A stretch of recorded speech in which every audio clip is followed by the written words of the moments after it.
Hello, this is a Steinway Model A grand piano, 185, 186 centimetres, this one I think, which is 6'4.5" long. Just looking at the piano to see what we might need to do to perfect it. It's in good condition. Looking at the case first, it's been fully restored by Bluthner workshop in the year 2000, so that's encouraging. And there's a little bit of fading on this side from the original finish. We'll have a look at the top lid as well. Let's go around the right side. Legs always tend to be darker on grand pianos than the rest of the piano. Let's have a look around the long side here. So that's in good condition. I think it's rosewood, and if you're a wood person and know better than me, please let me know. A little bit of damage just there, I think you can see. Obviously we can make that good, and it could be repolished. It's a beautiful piano, so, and worth it in terms of value of the piano. You can see there's a slight fade line on the top, but not too bad. That's caused by the lid being back here. It should really be, if you have a piano, then keep the lid down some of the time so it doesn't get a fade line on the top. So case in generally good condition. It's not French polish, it's a matte finish, but typical Blutner actually, and they do it on their own pianos too.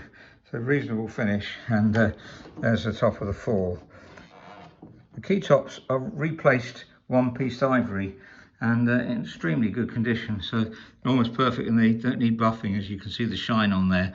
We buff keys if they're not shiny, otherwise they attract the dirt. Someone's polished the name here, as you can see. So as I say, we could repolish the whole piano certainly. Oh, and there's a crack here where someone's trying to force the lid or something, I think. That's obviously something we can make good. Again, if we repolish it, that will disappear completely, almost completely. Looking down at the pedals, they're also in very good condition.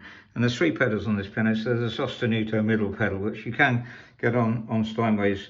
They're not all got sostenuto pedals, 1929, but it depends really. Musicians don't tend to use them, but if you're a sostenuto user, then that's obviously going to be very helpful. Now, tuning pins are very tight indeed and very small, so it made me think that they probably replaced the rest plank, which indeed they have. Bluthners often did replace rest planks, and I think they replaced the soundboard. In fact, I'm sure they have, because underneath you can see the soundboard looks new too. And again, Bluthners in their own pianos often replace soundboards. Looking underneath the piano, you can also see that the soundboard is absolutely immaculate, and there's evidence of modern glue being used as well, so I think we can conclude safely that that has been replaced by them. And of course it's been restrung, and a good string line, nice and neat, which you expect from good string makers, and not too much distance between the agraffe and the end of the string too, so a very fine job generally. So they've replaced the hammers, shanks, not shanks, sorry, hammers and rollers, and the shanks are obviously tight hinges there. So it's in very good condition generally. We just have to look at the hammers, and you can't really see any wear since it's been done. So that's very encouraging. And looking at the hammers to see whose they are, they've used Arbel felt, and it's the year 2000. So looking at the side of the hammer there, it says Arbel Germany. Brenner and Arbel, 2 main piano hammer makers in Germany. And on the other side of the same hammer, so we turn it around, we can see the date. Sorry, it's not so in focus there. We are 11th of May 2000, and indeed we have paperwork to show evaluation in the year 2000 from Bluthners. So looking at the assessment sheet, there's a summary of what we've just been talking about, and basically the main problem we got here actually is weighting, which is extraordinarily varied. So we've got 62 grams for that F sharp there, note 10. And then we've got 40 grams for that C, 43 grams for the middle one. I'll just show you that, because that's extremely varied, surprisingly. So this is, I think this is 62 grams here on this F sharp. Let's have a look at that. So just about to go down with 62 grams. Encourage it from below. You have to put your foot on the right hand pedal to measure this. And 62 grams, so if we try to put the 62 gram weight on middle C, let's see what happens. Straight down immediately, so it's far too heavy for middle C there. So that's 48 grams. That's much lighter than it should be. It should be about 52 grams. We take that off, and we'll just try adding different weights. So that's up to 40 grams now. Have a look at that. 40 grams, 44 grams, just under 44 grams. We'll take that one off, put a 2 on there, see what happens. So that's 42 grams, 43 I think.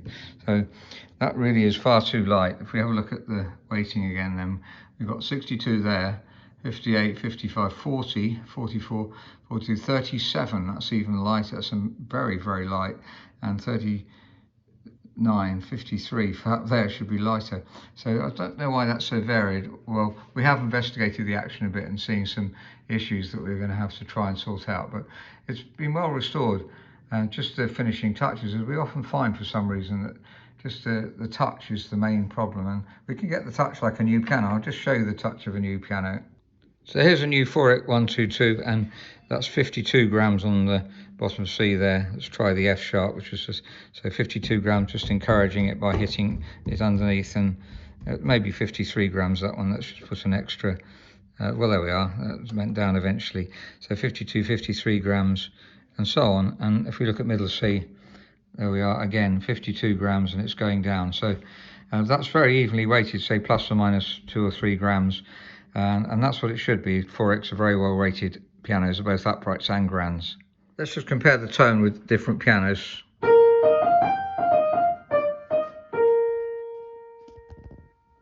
This is a 190cm Bluthner, dated 1920.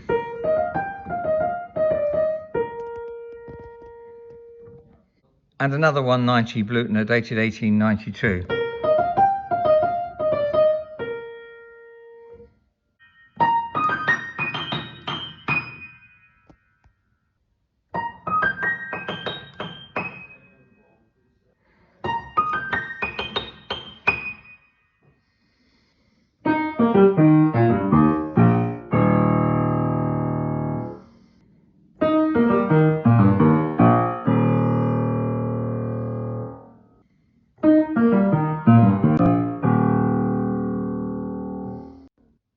And back to the Steinway again.